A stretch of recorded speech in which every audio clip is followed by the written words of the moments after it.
Ajá, Gabriel Vera de este lado. Cambios de estado de agregación, sus nombres y algunos ejemplos. Si no han visto el video anterior en el cual hablo sobre la teoría cinética molecular o el modelo cinético molecular, les recomiendo ampliamente verlo. Sin más preámbulos, comencemos con el estado sólido y su transición al estado líquido. Nótese que para fines prácticos, un sólido y un líquido son incompresibles. La diferencia entre ellos son las fuerzas de cohesión que tienen estas partículas indivisibles que los componen, átomos o moléculas. Acuérdense que solo estoy hablando en términos del modelo cinético molecular, súper básico.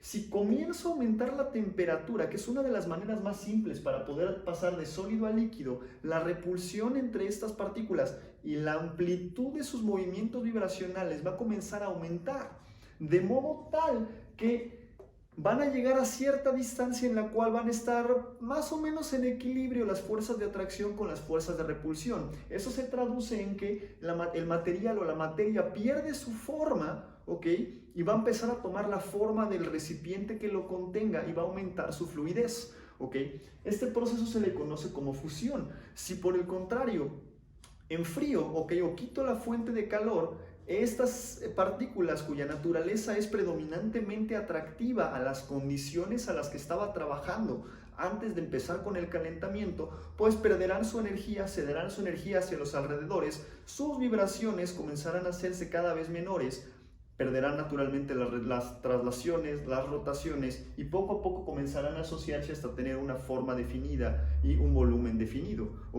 menos afectado por los cambios de temperatura como los líquidos. Ahora, regresando al líquido, si continúa aumentando la temperatura o la energía de este sistema, las repulsiones entre estas partículas van a comenzar a aumentar porque la amplitud de sus movimientos aumenta. Van a empezar a haber rotaciones, van a empezar a haber traslaciones, la fluidez de este material aumentará, en un proceso conocido como evaporación. Acuérdense que todo al final del día, como decía Nikola Tesla, si quieren ustedes entender los secretos del universo, necesitan modelar todo en términos de ondas, energías y vibraciones. Ahora, si por el contrario quito la fuente de calentamiento, como lo mencioné en el ejemplo anterior, pues la naturaleza atractiva de estas partículas comenzará a vencer las repulsiones que tienen entre ellas, y eso naturalmente va a empezar a ocurrir porque la energía comenzará a cederla hacia los alrededores. Es decir, comenzarán a perder algunos de sus modos, de sus grados de libertad, y comenzarán a asociarse nuevamente para formar un estado líquido. Este proceso se le conoce como condensación. Ahora, un gas para todo efecto es compresible, y se considera compresible porque existe una buena distancia, una gran distancia entre sus partículas. Entonces, si yo aumento la presión en el cilindro o en el contenedor en el que yo los tenga, pues tengo mucho espacio que ocupar con estas partículas y no hay riesgo de que empiecen a repelerse entre ellas, al menos no al principio. Voy a llegar a un límite en el cual este gas pues, dejará de ser compresible, y pasará, no sé, a ser algún fluido supercrítico o incluso a obligarlo a licuarlo, como ocurre con el gas licuado de petróleo. En fin, continuando con estos mismos ejemplos, es posible pasar de sólido a gas de manera directa en un proceso conocido como sublimación. La sublimación le ocurre a ciertos materiales o a ciertos compuestos o componentes cuya presión de vapor es demasiado elevada y la naturaleza de las interacciones que pueden sufrir sus partículas es principalmente repulsiva más que atractiva, pero se encuentran asociados en un estado sólido, al menos a condiciones normales de temperatura y presión, o sea, algo así como una atmósfera 25 grados Celsius, debido a que su gran peso molecular o la fuerte correlación electrónica de los electrones que los componen permiten este estado sólido. Pero al menor de las perturbaciones, como le ocurre al yodo elemental, al I2, al yodo molecular, perdón, no yodo elemental, al yodo molecular, pues las vibraciones comenzarán a aumentar. Pero debido a que estas interacciones que sienten o que experimentan estas partículas se componen son muy débiles y de muy corto alcance, no conseguirán asociarse o no conseguirán establecer una fase líquida, por lo que van a pasar inmediatamente a fase gaseosa en un proceso, como les comentaba, conocido como sublimación. El yodo y el naftaleno lo pueden hacer. El proceso contrario se le conoce como deposición y no es otra cosa más que el proceso inverso. Si yo quito la fuente de calentamiento, ¿ok? Pues naturalmente estas partículas comenzarán a asociarse otra vez sin pasar por una fase líquida y llegando directamente a la fase sólida, ¿ok? Ahora, varias cosas que hay que tomar en cuenta a partir de aquí. Nosotros a veces tendemos a cometer el error de utilizar que un gas es igual a un vapor, ¿ok?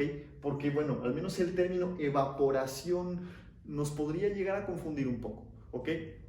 No quiero que se me confundan. Un gas y un vapor son muy diferentes entre ellos. Un gas es aquel que no puede ser licuado más bien no puede ser condensado solo disminuyendo la temperatura o solo aumentando la presión. Yo tengo que modificar ambos parámetros de los muchos que definen las propiedades de los gases para poder condensar un gas. Por el contrario, un vapor lo puedo condensar solo comprimiendo o solo enfriando.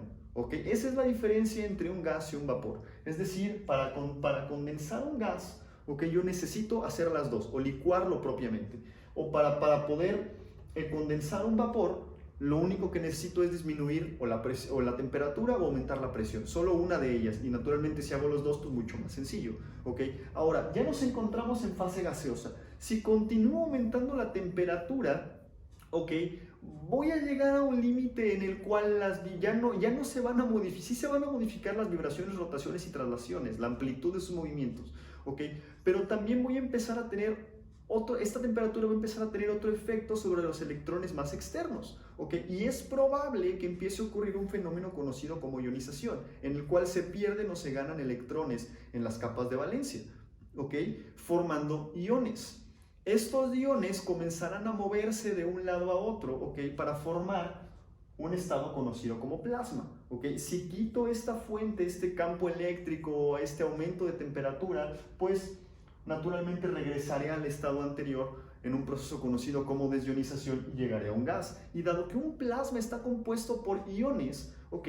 Tiene propiedades muy diferentes a las de un gas, ya que todos los plasmas conducen electricidad y dado que están compuestos por iones, también responden fuertemente a campos magnéticos. Sean felices.